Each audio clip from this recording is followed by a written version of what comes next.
What's up, everybody? Welcome back to FFT. I'm Trevor, and today we're talking tight ends. Let's check it out.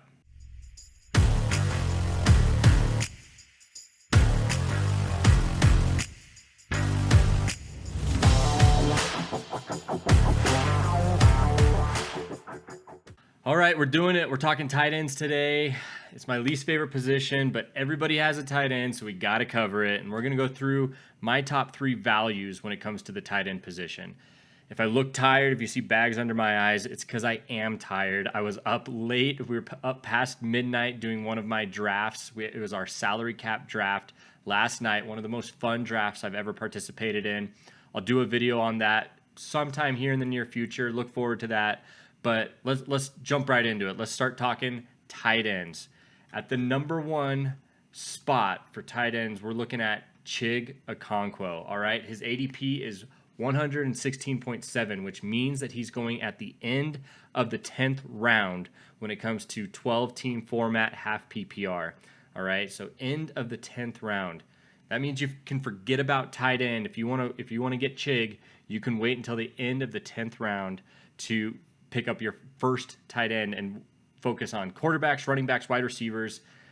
That can be your game plan. This guy can be a late round pick for you, and I think he is a sleeper. All right, he's only 23 years old. He's going into his second year in the NFL, and he showed some pretty awesome flashes last year on the Tennessee Titans. Obviously, they don't have a ton of weapons outside of Treylon Burks and Derrick Henry, so that could be part of the equation. But let's take a look at this. So stats. We're going to go through stats, fantasy values. We're going to look at a Travis Kelce comparison for all of these 3 tight ends, and then I'll kind of give you an overall kind of view when it comes to each of these players. So stats. He only started in 8 games last season out of 17, so less than half games last year. And he had 32 receptions for 450 yards. So he had a little bit of a breakout during that time where he started kind of coming into relevance. They had Austin Hooper, who's no longer with the Titans, and he kind of became the number 1 guy. So 32 receptions, 415 yards. He had averaged 14.1 yards per reception. That's better than some wide receivers. And the fact that he got some goal line work and a lot of his targets were kind of within the red zone increases his value even more. So only had 3 touchdowns over those 8 games, even though I said he had that goal line work. The Titans struggled a little bit last year. We'll see if they're better this year, and he may have some more valuable sort of targets as the year goes on. Yet to be determined, but that's part of why he's in the late, at the end of the 10th round. So fantasy value. So even though he only started 8 games, he was the 21st overall tight end in half PPR leagues. So that shows you that there's 32 teams in the league. When he's 21 overall and he only played 8 games, it shows that he has some potential, right? So he averaged 5 targets per game, and on the last half of the games that he played with the Titans, he averaged 5 points per game, which isn't horrible, but not great either. But I think there's room for growth here. He had 3 breakout games of over 11 points, but each of those games he did have a touchdown, so that's why it brought him over that 11 or that kind of that 10-point threshold. So something to keep in mind. So let's talk about comparisons with Travis Kelce. Well, Kelce sits around 100 receptions per year for the last 5 years. That's hard to beat as a tight end. Getting that amount of volume is hard for any tight end to meet, and that's why Kelce is going middle of the first round, because he's basically like a wide receiver, a top-notch wide receiver when it just comes to volume alone. If you're playing half PPR, full PPR, you're getting point just for the sheer amount of catches that this guy is getting on a game-to-game basis. Let's see. Got to keep in mind, though, that is for a 17-game slate. So Travis Kelce is playing for a full year compared to Chig's 8 games that he only played last year, but he will be the starting tight end going into this year, so keep that in mind. Travis Kelce is 33 years old, where Chig, I said, is 23. So there's a 10-year age gap there, and Travis Kelce's got to fall off a cliff at some point. I'm 32 for context, and if I am running into sore backs, sore knees, having to pop ibuprofen every now and then when I play a game of basketball or volleyball, you know that this guy's feeling it too. He's human, just like the rest of us. I know that he seems like a maniac when it comes to the lifespan that this guy has. But he's coming to a cliff at some point. It's going to happen probably sooner rather than later. Let's see. So the other part of the equation is Kelce is the centerpiece of the Chiefs. They've got some weapons on there for as wide receivers and running backs, but they don't really know who their guy is outside of Travis Kelce. Travis Kelce is their go-to. He's their check down every time Patrick Mahomes needs somebody to get the ball out too quick.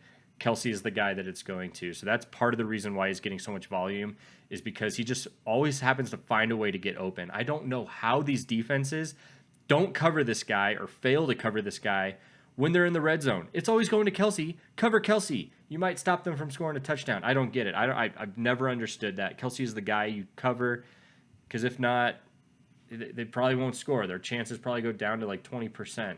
He is their scorer. So let's go back to Chig. Overall, Chig Akaka, I believe that he's a sleeper tight end when it comes to this year. He is my sleeper pick. If anyone was to break out and break out big, I think it's this guy. I think he has the potential. I think he's got the talent. I think he's got the athleticism.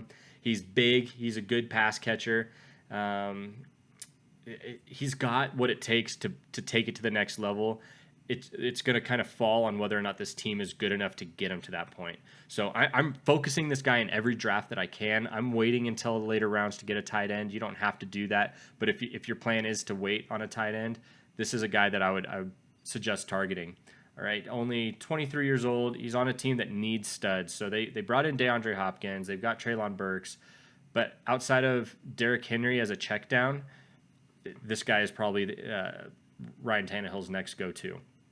So let's see. I think that's it. Let's go ahead and move on to number 2.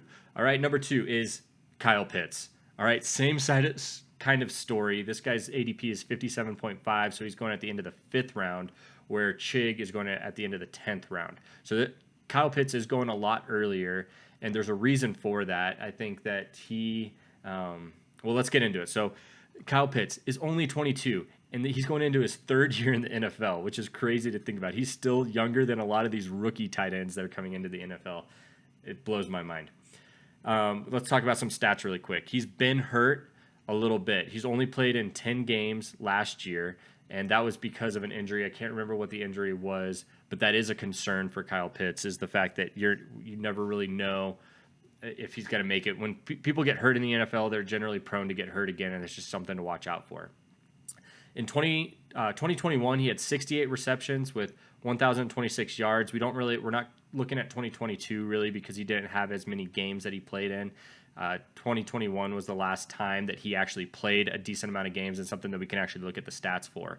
So in 2021, 68 receptions, 1,026 yards. He averaged 15.1 yards per catch, which was great, but he only had 1 touchdown in 2021, and he had 2 touchdowns in 2022. So you definitely want to see his touchdowns go up, but part of that reason is because the Falcons just didn't score at all anyway. So when they're not scoring and Kyle Pitts is only a piece of that pie, it's hard for him to get touchdowns if no one's getting touchdowns, right? So let's look at his fantasy value, though. This guy's getting lots of targets. They brought in Bijan Robinson, so he might steal some of those checkdowns away, some of those shorter passes, but he's still going to get a good chunk of these broken pass plays, finding a target. Kyle Pitts will find a way to get open. He's tall, so he'll be available as an option majority of the time. He got about 8 targets per game, only 2 receptions per game, though. So when you're looking at targets, I said he got lots of targets. When you look at 8 targets, you're expecting 5-6 catches at least. He was averaging only about 2 receptions per game on 8 targets. So that just goes to show that the quarterback play wasn't great. A lot of sort of crappy opportunities that didn't amount to much. Horrible passing, bad offense. It can only get better from here, right? So maybe we'll see. But the games he hits big. There are a few games where he had over like 15 points, which as a tight end, that's incredible. And he's a big stud. He's super athletic. So when he's getting good targets, he makes the most out of it, and he'll get extra yards after contact. He's pretty good when it comes to those sorts of stats. So let's look at a comparison to Travis Kelce. If Pitts was on the Chiefs, he would be the best tight end in the league, hands down. There's no chance that anyone would even come close to him. With his athleticism, he would be the guy in the NFL. It's just a matter of, can he find a quality quarterback to get him those passes? And we'll see with Desmond Ridder. Who knows? Who knows if that'll be the case or not this year. Pitts has hands and athleticism compared to Kelce. They're very similar in that way. Kelce gets a lot of catches, and he's reliable in that way. So is Pitts. He'll catch the ball. And so it really just comes down to the quality of the team here. So overall, I like Pitts. I like where he's going. I think it makes sense. If you want to go a little earlier for a tight end, this might be a guy to consider targeting. My only struggle with drafting Pitts has nothing to do with Pitts himself. Like I said, it comes down to his team, comes down to the quarterback play. Is it going to improve? We'll see. But based on the skill set that Pitts has, he has every opportunity in the world to make the most of a probably better situation this year. We'll see. But if you're willing to take the gamble on a fifth round, this for a tight end, at least this is a guy. All right, let's talk about my third and final. Let's take a look at Irv Smith Jr. All right, his ADP is 167.2, which means he's going at the end of the 14th round. So this is the latest tight end that I am bringing up as my top 3 values. So not my, if I was talking about 3 favorite tight ends, they'd be, Kelce, Andrews, and Hawkinson, or however they're falling right now. But I'm talking about values, okay? So Irv Smith, if you want to wait till the last pick or second to last pick of your draft, Irv Smith is a guy to look at when it comes to maybe hidden gems, hidden values at the end of the draft. He's only 25 years old, going into the 4th year in the NFL. He was on the Vikings. He's now on the Bengals, so that he becomes the tight end 1 of the Bengals. He's on a high-powered offense. Not to say the Vikings weren't, but the Bengals really value their tight ends. They like to target them outside of Jamar Chase and Joe Mixon. If there's another pass going out there, I know T. Higgins is a good option too, but they really do like to pass it to their tight ends. And I've always thought Irv Smith had the talent. He's gotten hurt. He's been on teams that haven't given him true opportunity in my eyes. And so I think that this is a chance in year 4 in the NFL for Irv Smith to break out. You don't see that often in year 4 with a lot of players, but with Irv Smith, I think it's possible. So let's talk stats. He has not played a full season since being in the NFL. He had a high ankle sprain last year that took him out for a lot of games.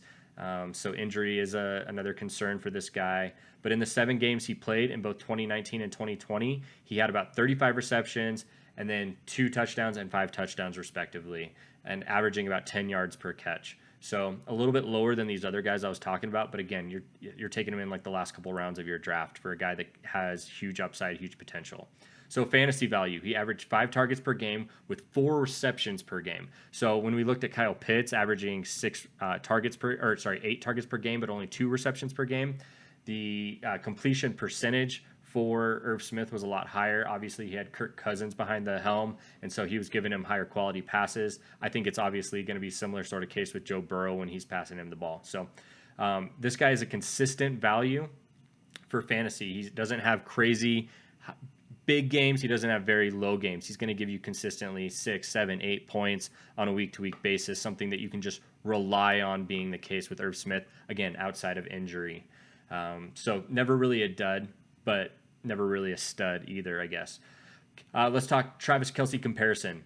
Irv Smith is not the same archetype as Travis Kelce. He's just not the same dude. He's not the center of the offense at the Bengals. He's not going to be. You're competing with a pass catcher in Mixon. You're talking about taking away from T. Higgins, Tyler Boyd, Jamar Chase. He's a smaller piece of the pie, but it's a pretty big pie still with the Bengals. They're going to be on offense a lot, scoring a lot. He's going to have a lot of opportunities, I believe. But he is reliable, just like Kelce is, again, outside of injury. Overall, his value shoots up, in my opinion, now that he's on the Bengals. Again, going from the Vikings to the Bengals, I think it's a slight increase, but it is an increase. And if he's healthy, he's poised to have a breakout season this year. Generally, tight ends and wide receivers break out in their second year. Because of injury and just situational type things, Irv Smith hasn't really had the opportunity to do that. I think again, this might be a guy that people are sleeping on that might have a lot more value than what people are giving him credit for this year. So keep an eye on him. But anyway, that's it for my top 3. I want to give one honorable mention shout out to Mark Andrews. If you're looking for a super high target, high volume player that's going in an earlier round, so all of my 3 value picks were in the 5th round, I believe, or later. So into the 5th round or later. Mark Andrews' ADP is 28, which means he's going kind of early, middle of the 3rd round. So he's still going like a full round and a half, 2 rounds later than Travis Kelce. But he has the opportunity to be the number 1 overall tight end this year based off of what he is capable of doing. If you want an absolute stud with a guaranteed workload, consider this guy. He's going into an offense this year that is poised to have kind of more of a pass-heavy offense. They're changing some things. Lamar Jackson and their coordinator and coach, they're shifting things around to make it less of a focus on Lamar Jackson's running capabilities and taking it more into sort of a pass-heavy air raid style offense, which is cool. But they've got Zay Flowers and other people to consider as well. So it kind of depends on how good the Ravens end up being. But Mark Andrews does have the skill set, does have the ability to get the volume that Kelce's been known for. So take a look at this guy, and it may be worth considering him if you are going for that early round tight end, which normally I'm not, but if it was in the right situation, I would consider it. I really would. Mark Andrews has that capability there. So anyway, I appreciate you guys sticking with me on this one. Let me know in the comments if you agree or disagree with my values here. I'd love to know your thoughts. Otherwise, please like and subscribe if you guys want to see some more FFT content. I'd love to continue doing this, but stay tuned, please, for my bottom 3 quarterbacks, running backs, wide receivers, and tight ends. Those videos coming out soon. Until then, I'll catch you next time. See you guys.